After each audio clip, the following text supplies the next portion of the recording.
This episode of Bear With Me is produced by CENTCOM Entertainment.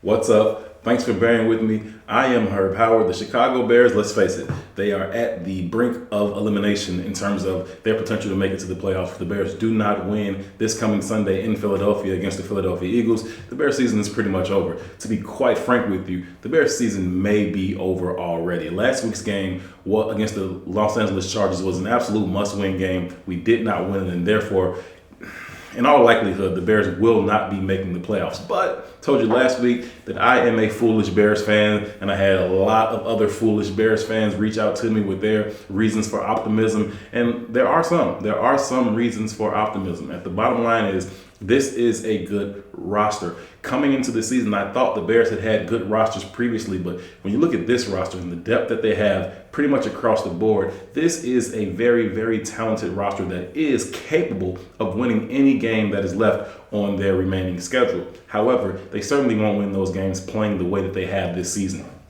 The good news about that is this season hasn't been a situation where the Bears have just been outmatched and outmanned by any other team. The only team that really put it on the Bears was the New Orleans Saints. That game was never really close in terms of, really believing that the Bears had an opportunity to win that game. But the other three losses to the Green Bay Packers, the Oakland Raiders, and the Los Angeles Chargers, those all were games more so about missed opportunities for the Bears than they were just going up against a superior opponent. The Bears missed opportunities, and it really started from the very first play offensively of the season for the Bears. Against the Green Bay Packers, the Bears had designed a pretty good play, and it was set up to be a sweep, a toss outside to Tariq Cohen. It was designed well, it was blocked perfectly, and if he had been able to secure the pitch, he really had potential to take that ball all the way for a touchdown and really start the season off on a high note. Unfortunately, Tariq Cohen was not able to secure the ball. He fumbled it. The Bears have not been able to get going ever since. It has just been a series of missed opportunities for the Bears in the Packers game, in the Oakland game. They went out to London. They started slow, but then they came back, took the lead. They should have been able to finish that game out and secure that victory. That was yet another opportunity that they let slip away again. New Orleans Saints come here. They beat the Bears pretty handily, but then the LA Chargers come to town, and the Bears again, a game of missed opportunities. They get down into the red zone 5 times, come away with a total of 9 points on those trips. That's just not good enough. That's not going to be good enough for them to win the game. They're going to have to be able to get touchdowns and not field goals. But all that being said, the Bears, again, a couple of plays here and there, could easily be sitting at 6-1 right now. As it is, they're 3-4, and they have to win this game coming up against the Philadelphia Eagles. Now, we can talk about the schematics and the matchups, and all those things are critically important, but at the bottom line is the Bears have to play better. They have to take advantage of every opportunity that presents itself. It seems like Matt Nagy understands his limitations offensively based on who he has at the quarterback position, and so he seems to be willing to kind of scale back the game plan a little bit, lean on the running game, which was very successful against the Los Angeles Chargers last week. If the Bears can continue that formula, continue to have balance, continue to win the time of possession, which they were able to do pretty handily last week against LA, then that will give the Bears yet another opportunity to win every game on their schedule. Can they seize those opportunities? That is the question. Can they make the field goals with the game on the line? Can they avoid turning the ball over in the fourth quarter? Back-to-back turnovers on back-to-back possessions for the Bears last week in the fourth quarter, an interception from Mitch and then a fumble from Mitch. You can't have that. The Bears truly have to play perfect football around that defense to give the Bears an opportunity to win. They are capable of doing it. This is still a dominant defense, not an all-time great defense. You can't be an all-time great defense when you lose one of your best 2 or 3 players, as the Bears have done with Akiem Hicks, but it's still a very, very good defense that is capable of carrying this team into the playoffs. This is a defense that will allow this team to be in every single game that they play. The Bears are going to have to do everything else perfectly. They're going to have to pay perfect on special teams in terms of kick coverage. They're going to have to get down there and make sure they're covering the kickoffs and the punts. They're going to have to do well with their own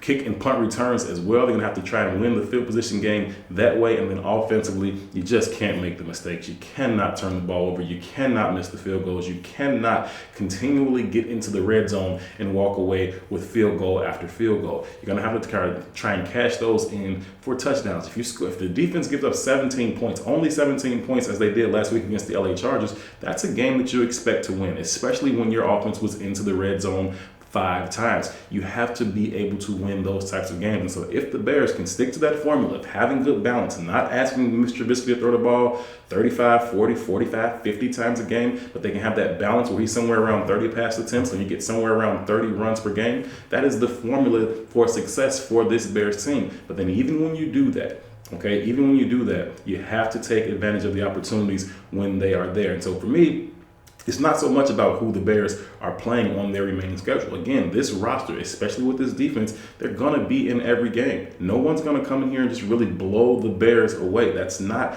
going to happen with this defense or with the playmakers that we have offensively and on special teams. The Bears will be in the game. It's can they make the key plays? Can Matt Nagy make the right decision when the game is on the line? And make no mistake, the game could very well be on the line in the first quarter, right? It doesn't have to be on the last drive of the game. It could be in the first quarter. It could be the last drive before a half. These types of things are critically important. Will he make the right decision? A lot of discussion was had this week about him choosing to take a knee right before the potential game-winning field goal kick that was ultimately missed by Eddie Pinheiro.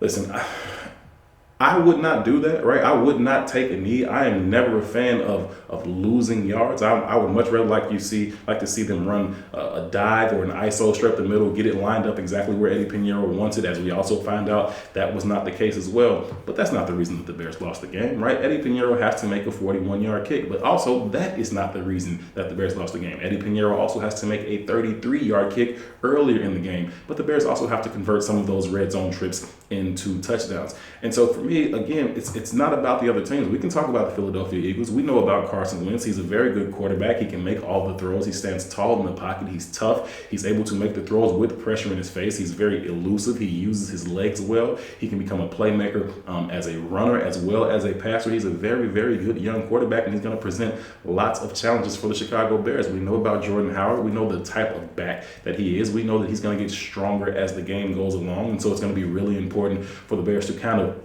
shut down that running game early, but it's also going to be important for the Bears to get a lead so that Jordan Howard and his ability to get stronger as the game goes along doesn't become much of a factor if you are able to make the Philadelphia Eagles one-dimensional and force them to have to throw the ball all over the field, especially in the second half. If this is a game where Jordan Howard is able to get 20 and 25 carries, that's not a good thing for the Bears. We know that he is a good back. Now, the Bears, Matt Nagy didn't want him in the system. He didn't feel like he was a good fit for the system. And okay, fine, I understand that, whatever. But he is still a very good back, and the Bears will have to contend with him this Sunday. The best way to do that, again, shut the run down early, get out to a lead, force the Eagles to be one-dimensional. We also know about Alshon Jeffrey. We know the type of receiver he is. He is a playmaker. He can go up and get the 50-50 balls. He's a big threat in the red zone. He is a matchup problem for most corners simply because of his size and his wide catch radius. But it's not about those guys, right? It's not about them. It's about, can the Bears make the plays when they are there for them to make them? If they can, the Bears, again, they can beat anybody remaining on their schedule. That's the Eagles, that's the Chiefs, that's the Cowboys, Packers, any team in this league, the Bears are capable of competing with and winning against, but they have to take advantage of the opportunities when they're there. They found the right formula last week, right? They understand what it means to have the balance and the winning time of possession. They understand those things, but then you have to make the game-winning plays. You have to take advantage of the plays when they are there. And again, this could be early in the game, this could be late in the game, this could be before the half, right after the half. You have to take advantage of those opportunities when they are there. And if they can do that, I feel pretty good about the Bears' chances against any team. The Bears, let's face it, they have to go, let's see, we're 3-4 right now. They got 9 games left. The Bears really have to go 8-1, right? If they can get to 11-5, you feel pretty good about their opportunities to get into the playoffs. 10-6, I'm not sure. The NFC is stacked right now. The Bears are in, I think, 12th place right now in terms of the NFC. There are 10 teams in the NFC that are at least 500. And so you got a lot of teams that you're going to have to leapfrog in terms of getting into one of those top 6 spots. And 2 teams are in your own division with the Green Bay Packers and the Minnesota Vikings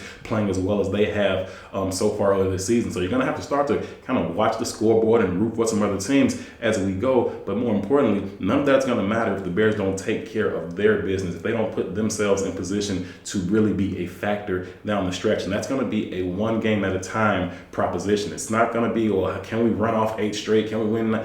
Listen, we got to win one. Okay, we got to win one, and then we're going to have to try and win one again next week, and then the following week. We can't really look at this thing as a 9-week proposition. I know I'm saying that we have to, try and get to at least 10-6, probably 11-5. But the only way to do that is to focus on each game individually, one at a time. Put together the best game plan possible for each and every game, and then go out and execute it to the very best of our ability. The Bears are capable of going on a run. We saw them do this last year. The Bears were 3-3 last year, and then they won 9 of their last 10 to finish 12-4. This is something that the Bears can do.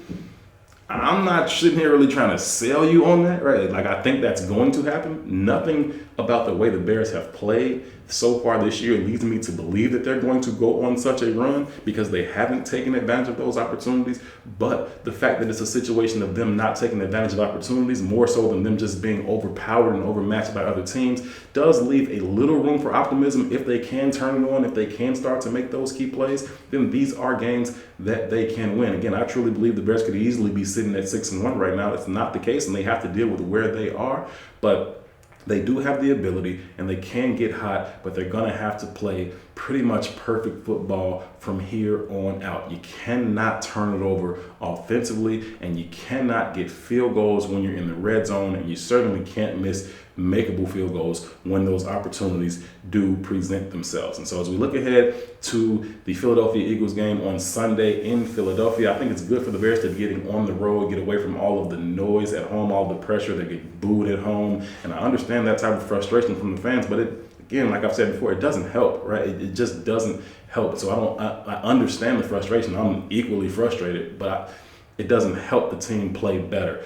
And so it'll be good for them to kind of get away from that type of pressure, that type of hostility in their own crowd. They can kind of just go in there with this us against the world mentality in Philadelphia and hopefully come out with a win. Philadelphia will be playing for the first time with their full secondary intact for the first time in like 23 games, something like that. They've been without one of their starters for quite some time. They got their full complement of their secondary back. We know about guys like Brandon Graham. He has, I think, 5 sacks so far on the year. We certainly know about Fletcher Cox. He's one of the best interior defensive linemen in the league. He started out a little slow. He had an injury, but he's had a sack each of the last 2 weeks, so he's certainly someone who can disrupt your game plan, especially in terms of applying pressure up the middle in Mitch Trubisky's face, but also being a force against the run. So he's someone you're gonna have to deal with. Mike Jenkins on the back end. It's a talented team. The Eagles are 4-4, right? And so they're feeling the same way that the Bears are. Like, wait a minute, we are too good to be 4-4, right? These were both playoff teams last year. Both of these teams came into this season with genuine Super Bowl aspirations, and it simply has not played out for them. So both of them will absolutely be playing for their seasons this Sunday. It's going to be a closely contested game. I don't see either team blowing out the other. I don't see the Bears going in there and blowing out the Eagles, and I don't see the Eagles blowing out the Bears either. I am going to say that the Bears will win this game. I don't know why I'm saying that, but the Bears will win this game. Let's say 24-23.